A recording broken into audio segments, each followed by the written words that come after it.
Hello, welcome back to another video of the SmartBeeApp Guide to the Future. If you just came from the very first video where we showed you how to get started with just the very basics, this is going to be a little different. This is going to be an overview of absolutely everything, not going to be very deep, not going to be very instructional, just going to show you the things, everything that's on here. So if you want to do something specific, you can kind of jump to that video. All right, we're going to get started here. This is the overview. This is the main page.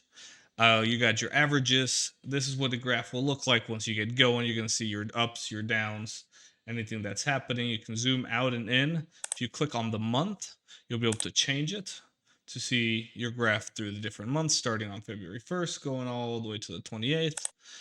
And that's how you'll be able to do that. Going down to the Beehive summary, this is exactly what's going on the day of, not what you can't go back and see any of this, but you can see what's in transit, what's on bee yards, what's on ranches. You have another numerical breakdown here on the right side. At the very bottom, you have your hive conditions. Any hive conditions, any numbers here, your brood chambers, supers and shallows. By the time this video goes up, there should be a little reset button here, so you'll be able to reset this all to 0 at the start of every honey season or at the start of every year. From here, you have your activity monitor. You go to the dashboard. Next to the dashboard is the activity monitor. Here's where you'll be able to see everything that's going on, any pictures that they take during the complete reports, your evidence comments, which will translate Spanish to English, English to Spanish. Any splits, losses, anything done will be done here or seen here. Up at the top, you got my profile, light mode, sign out. Under my profile, you got all your information, where you change your password, inventory if you buy or sell hives or you lose them en masse when you need to do a separate event on that, you'll do it here. If you want to turn on or off text message notifications, you do it from here. Complete report sections right here. If you're a queen producer, you'll have this. If you don't, you won't see this. And county office information. Moving on, we go to the top left, and here's where we have the extensive menu of everything else. Starting with the workforce, you got all your beekeepers. We went over that in the first video, so that's where you'll be able to add or deactivate or reactivate, make changes, anything on your workforce. I don't want to blur out that many things. That's a lot of work, so I won't open it here. Under the reports, you have everything. You have your ELAP reports, so you'll see the county, your information. You'll be able to export to USDA format here and export the work report. We'll go over everything else or everything in detail in separate videos. Your labor hours.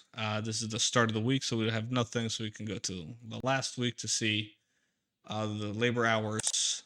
Splits and losses are recorded here. That's just a breakdown of how many splits and losses you've had over a certain date range. And it's broken down here by county and then by yard. That beehive averages is your average over per month, and then your annual average, which is this plus this plus this, divided by however many months so far. We'll go here. Treatments. Again, very simple. Site name. So where, who, what for, what with, how much, and when, down to the minute. Same thing with feeding, same exact thing. We haven't fed in a while, unfortunately, so I'll have to go back 90 days to show you. But where, who, what with, how much, and when. Varroa tests. Don't look at our numbers. Don't do it. But you'll see how many bees, how many Varroa, the percentage, any comments. If they do pictures, you'll see them here too. Here we go to statistics. Statistics is where you can compare a date period or not. So it's kind of optional. So if we want to see all our things during March, we can see our hive averages, splits, losses. Everything's kind of grafted, easier to see. And that's it for the reports. Next, in bee yards. Bee yards is where you can see all of your bee yards. Red means no hives installed. Green means hives installed. And how much are them in there. Here's where you can add new ones You can also see the B yard list if you want to edit it, the location. If you want to see the activity specifically of just this one yard, we can do that here and you'll see everything. So it looks like we just put them in. Here where you can deactivate it and delete it. To deactivate or delete, please make sure that you have 0 hives installed in the location or there will be problems. Next is loops. Loops can be a little complicated. Loops are a way of grouping things together. So we could break things down. Let's just say, for example, we could break all of North Dakota into a loop, all of Arizona into a loop, or we can even go deeper into that and break down different areas of Arizona. You can break it down by county, by region, how you want your guys to work. You can assign each beekeeper to a loop, and then only those beekeepers will be able to see the loops. And then you'll have all of these down here.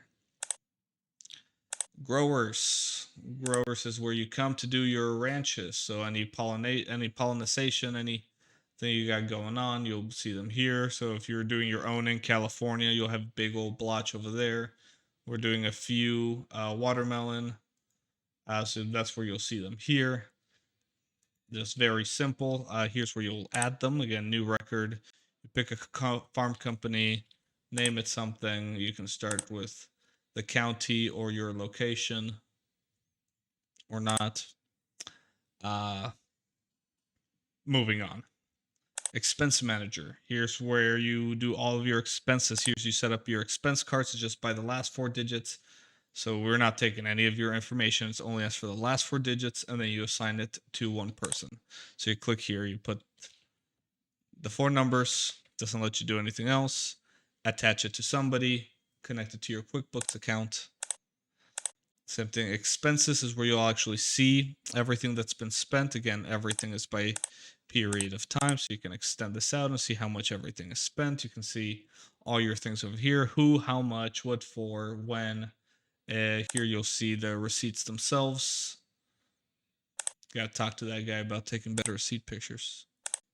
Expense categories. So if you do connect your QuickBooks Online account, you'll see all of that here. There will be a lot of them. So you'll need to go through and activate and deactivate the ones you do and don't want to see. Moving on to Task Manager. We'll start with tasks. This is just a list of the tasks that you want them to do. Nothing else, just the name of the tasks. And scheduled tasks is the calendar, where you can click on a date and schedule somebody to do something and where. Now you can also do it by date range, so you can give them 1 whole week to do something. You can see the tasks that have been completed, the ones that still need to be completed, the ones that have just been assigned. You can break it down by person to see who has been assigned what. When you click on these, you can also see who made it and the description. Moving on to activity monitors, the same thing as the top, just in a different place. Inventory can be complicated, so that will be a long video.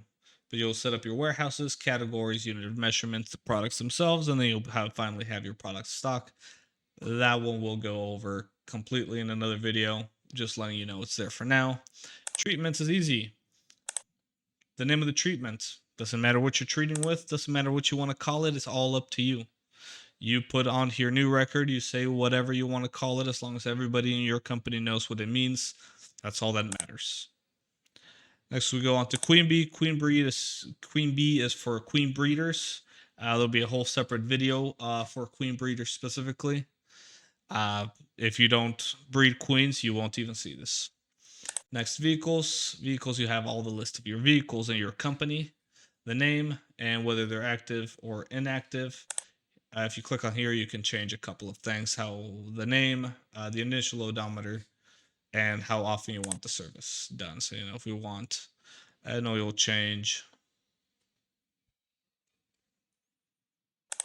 if you want miscellaneous service done every 100 hours or miles, we do that here.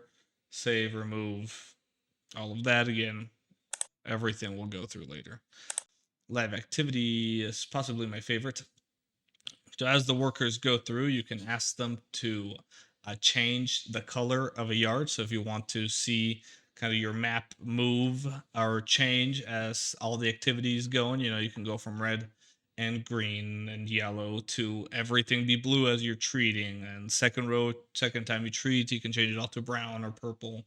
There's a whole setup for that, but I think it's really cool. And this is, as of today, the newest feature. And last thing is queens. Queen breeds, you put in the breeds, you put in the suppliers, and then you finally have the queen lot. So how many you've brought in. This is just to help keep track of the queens. Now we've done things. We kind of made this one for ourselves, and it makes sense to us. All of this you will be able to adapt for yourselves or not. If you don't anything you don't want to use, don't use it. Anything you can use, we encourage it. The more you use it, the more value you get for your money, and the easier things will be. Now, the next video, we're going to look into all the bee yards, how to make them, how to change them, edit them, and everything. If that's what you're looking for, I'll see you in the next one.